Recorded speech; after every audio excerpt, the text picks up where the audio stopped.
એક દિવસ પૂર્વે શહેરના નવાપરા વિસ્તારમાં સર્જાયેલ ફાયરિંગની ઘટનામાં સંડોવાયેલા હાલારી બંધુઓને પોલીસે ઝડપી લઈ 2 દિવસના રિમાન્ડ મેળવ્યા હતા.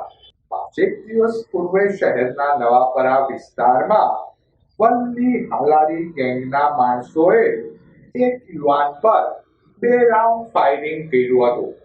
બનાવ અંગેની જાણ થતાં પોલીસે એક્શનમાં આવી ખુદ જિલ્લા પોલીસ વડાએ મોરચો સંભાળી આરોપીઓને શોધવા કવાયત હાથ ધરી હતી. આની ઘટના બાદ બંને હાલારી બંધુઓ ફરાર થઈ જતા પોલીસે સઘન તપાસ હાથ ધરી વલ્લી હાલારી અને તોફિક હાલારીને આણંદ ખાતેથી ઝડપી લીધા હતા.